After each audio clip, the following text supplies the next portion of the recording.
Hello, there's your favorite Uncle Josh, and we're back with Cowboy Bebop episode 6. Let's get into this, shall we? So the episode starts off with Faye having to fix the Bebop because Jet likes to be cheap with all of his repairs. Like literally, there's duct tape on it.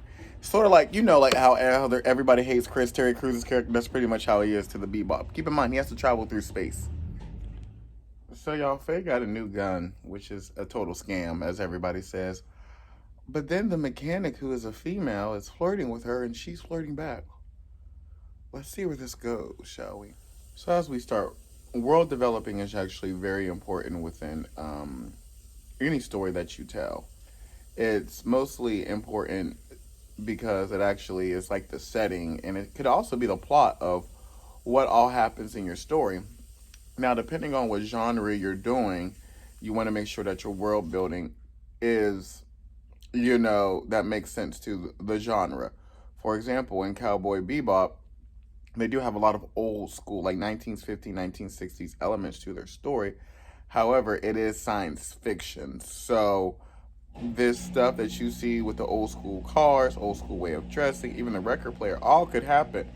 But it might be happening on Mars, Pluto, Jupiter, Saturn, Venus. It could all happen on these planets. Still an old school feeling, but if we're going to have the science fiction element to it, they got to make sure that you're putting this stuff on interplanet, interdimensional travel, so forth and so on. So when you're writing a story, make sure that it makes sense. If you're doing a Western, maybe you're setting it at a certain time, setting it in Arizona. Now you can also take that same Western and put it in different countries, as there were cowboys and natives in all these countries as well. Now, Spike is stupid and dumb. I would not be following somebody who keeps on popping up into a camera back to a room where there's probably no, on a TV screen, back to a room where there's no cameras, sit in a chair, put on a goggle.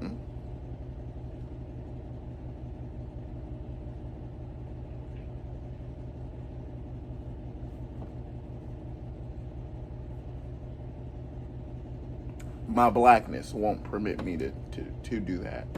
It won't. It won't. Y'all, Fearless is still in a hypnotized state. I know he is. He probably either still in the room. He got to be still in the room, or something messed with his mind. Because there's no way on God's green earth he meeting Julia right now. We still got a couple more episodes before that happens. Trust, I know how TV works. Also, he never took the things off. Once he sat down in there, like a stupid dumb person who lacks melanin, sat down there in that chair, he never got back up. So now he's about to repeat this whole entire thing over and over again until he, I guess does something different. Me, I'm just making a right. I'm just going outside, making a right. I'm gonna keep walking. Like, don't worry, I'm gonna get out of here. So apparently, y'all, the person that they're looking for doesn't really exist. It's actually just an AI that goes around killing people. Y'all gonna get enough of creating this AI stuff that is harmless and of God. Once y'all find out that there's demonic spirits attached to that, y'all, there's always demonic spirits attached to it. But once you find out that there's demonic spirits attached to it, y'all gonna learn. Y'all, but anyway, we got Faye, and she had lesbian hot scissoring sex with the mechanic. Yeah, that kind of favor her a little bit. Yeah, we just having sex with people that look like us. That's normal. So now he's stuck in a time loop, and he's not really thinking straight because it keeps on doing the same thing over and over again to drain his conscience. Jet finds out that he has to cut the mainframe all the way in Earth. Why is that so far away? Why isn't stuff right there? I've never understood that. It should be right there with you in case stuff like this happens. Right there, and it's not. Y'all, I think Spike going to have to fight this from the inside. He's going to have to let his love of Julia go, which is easier said than done, and fix this.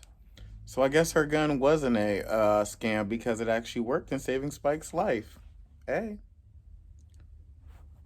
So y'all, it ends with us seeing what was the final shot in Spike's mentality, that he cannot let Julia go, no matter how hard he tries, although he really needs to. I know, but it's like to be in love with somebody, trust.